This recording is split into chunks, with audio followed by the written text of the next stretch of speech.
Halo guys, balik lagi sama Kulas Sore.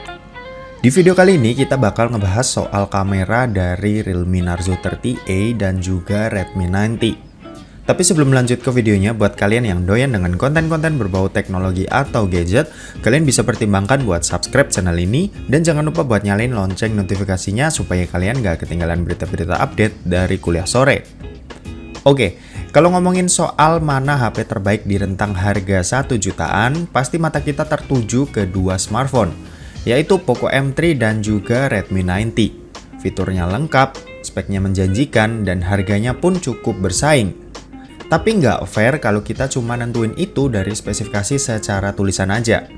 Nah, di video kali ini kita bakal coba duelin dari sisi kameranya, tapi bukan Poco M3 yang maju sebagai penantang Redmi 90, melainkan si Narzo 30A yang cuma punya dua kamera aja.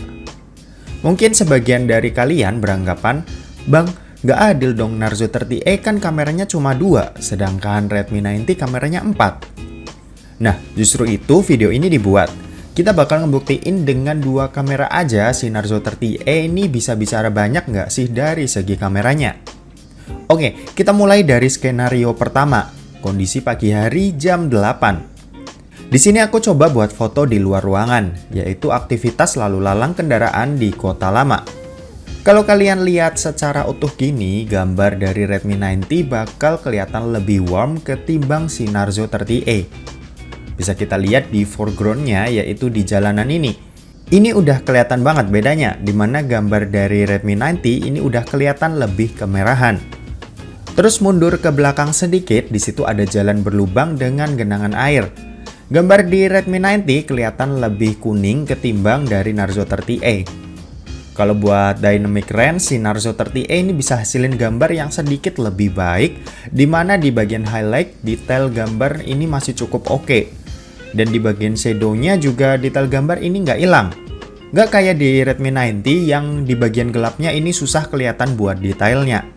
Ini kayaknya juga akibat dari over sharpening yang dilakukan oleh Realme sehingga gambar itu kelihatan lebih tajam saat kita lihat secara langsung. Cuma gambar di Narzo 30A ini saat kita zoom itu baru akan kelihatan kasarnya, dimana garis-garisnya ini cukup kelihatan. Lanjut kalau buat foto kedua, di sini masih di skenario yang sama, dimana aku ambil foto dengan suasana lalu lalang di kota lama. Bisa kita lihat di foto ini, gambar dari Redmi 90 lagi-lagi masih kelihatan lebih warm saat kita fokusin ke arah pedestriannya. Saat kita close up ke arah gedung gereja, kedua gambar ini kelihatan lebih mirip ya. Bedanya ya lagi-lagi gedung berwarna putih ini yang dijepret pakai Redmi 90, merahnya agak sedikit keluar di bagian sini. Terus saat kita fokus ke arah langit, nah ini dia.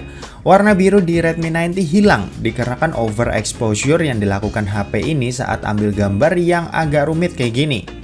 Dan kalau kita lihat di bagian shadownya, detail dari Redmi 90 juga harus hilang karena lagi-lagi di bagian dynamic range agak kalah dari Narzo 30A. Next buat foto ketiga, skenarionya di sini aku ambil foto bunga dan dedaunan ya. Udah pasti kalau nemu yang beginian, saturasi di Realme itu bakalan naik. Nih, kalian bisa lihat aja perbandingan keduanya di mana saturasi Narzo 30A kelihatan lebih tinggi dibandingkan Redmi 90. Di foto ini kita juga bisa lihat kalau background hasil jepretan Redmi 90 itu agak blurry dikarenakan Redmi 90 itu punya bukaan yang cukup lebar yaitu f1.8, sementara Narzo 30A itu punya aperture atau bukaan yang sempit di angka f2.2. Next kalau buat foto keempat, ini skenarionya kita jadiin gedung marble ini sebagai objek foto utama kita. Langit di belakang sebagai background dan kendaraan yang lalu lalang ini bertindak sebagai foregroundnya. Kalau kita lihat gedungnya sendiri, lagi-lagi Realme kalau ketemu warna yang dominan hijau atau merah itu suka banget. Jadinya saturasi selalu mereka naikin. Di sini warna asli bata gedung marble ya kayak yang ada di jepretan Redmi 90. Dan kita bisa lihat kalau Redmi 90 bisa mempertahankan warna itu.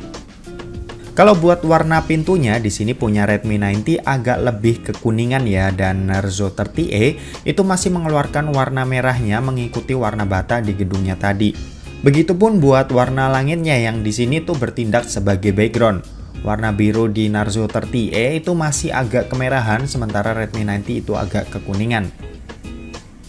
Kalau kita lihat foto selanjutnya, kalian juga bisa lihat nih, dimana lagi-lagi Narzo 30E menaikkan semua warna merahnya, dan hasilnya sekitarnya pun itu ikut kena. Bisa kita lihat di papan kayu ini, warnanya di hasil jepretan Narzo 30E ini agak kemerahan, sementara milik Redmi 90 itu agak condong ke warna kuning. Di foto selanjutnya pun juga ini kejadian, di mana telur yang harusnya berwarna coklat di bagian gosongnya, di Narzo 30E justru sedikit memunculkan warna merah. Dan kalau kita lihat warna di Redmi 90 itu justru kelihatan lebih natural. Jeleknya untuk objek-objek berjarak dekat kayak gini, hasil foto Redmi 90 hanya akan fokus ke objek yang ada di tengah atau yang mencolok aja. Sementara sisanya itu akan dibuat blurry yang sebenarnya itu kurang perlu. Di foto minuman ini juga, dimana blurry di Narzo 30E ini lebih enak dilihat ketimbang Redmi 90 yang terlalu over. Padahal ini pakai mode auto ya, bukan mode portrait. Next, di foto ini hasil dari Redmi 90 itu kelihatan hancur. Dynamic range-nya sempit, jadinya detail shadow itu kurang terjaga. Dan juga ada di bagian highlight-nya ini terlalu memaksakan, sehingga warna awan jadi kelihatan lebih putih dan warna birunya itu hilang. Sementara di Narzo 30E ini cukup bagus buat hasilnya, dimana di bagian gelap dan paling terang di sini mampu dihandle dengan cukup baik, dan gambar ini menjadi sesuatu yang enak buat kita lihat. Next, buat foto berikutnya pun masih sama. Redmi 90 punya karakter agak warm dengan overexposure yang membuat dynamic range-nya ini kurang pas buat dilihat. Di bagian meja highlight-nya ini terlalu tinggi, jadinya detail meja ini hilang. Di sisi yang gelap ini terlihat jelas kalau fokus gambar ini udah mulai hilang dan shadow-nya pun udah kehilangan detail. Sementara di Narzo 30E ini masih kelihatan cukup enak buat dilihat, exposure-nya pas, dynamic range-nya cukup luas, dan di bagian shadow-nya ini masih juga terlihat cukup jelas meski bukan fokus utama dari gambar ini. Oke, next ke portrait mode. Di sini adalah contoh gambar yang susah buat diambil ya, dimana bisa dilihat keduanya ini gagal buat ambil portrait mode di foto ini. Bisa kalian lihat sendiri ini di besi penggantungnya, dimana keduanya ini sama-sama gagal ya, karena ini gambar yang emang cukup sulit buat diambil. Cuma yang jadi poin di Redmi 90 ini terlalu banyak mengambil sisi blurry, sehingga di pinggir-pinggir daun ini masih kelihatan ikutan blurry. Dan kalau di Narzo 30E ini bisa dibilang 80% sukses buat ambil detail gambar yang susah kayak gini. Sementara di Redmi 90 itu tadi cuma sekitar 60%-an aja ya. Buat perekaman video, karakter Redmi 90 lagi-lagi masih dibawa sampai ke sektor videonya, dimana agak sedikit warm buat hasilnya. Dan di Narzo 30E ini ada karakter warna merahnya, tapi sedikit ya. Kalau buat kestabilan gambar juga keduanya ya nggak bisa kita harapin juga, apalagi banyak goncangan saat dipakai jalan kayak gini. Oke, mungkin segitu aja buat video perbandingan kamera dari Narzo 30E dan Redmi 90, terutama buat sektor kamera belakangnya. Terima kasih buat yang udah nonton video ini, jangan lupa buat like, komen, dan share ke teman-teman kalian, supaya teman-teman kalian mendapatkan informasi yang bermanfaat dari Kuliah Sore. Oke, terima kasih yang udah nonton video ini sampai habis, dan sampai jumpa di kuliah selanjutnya. Bye-bye.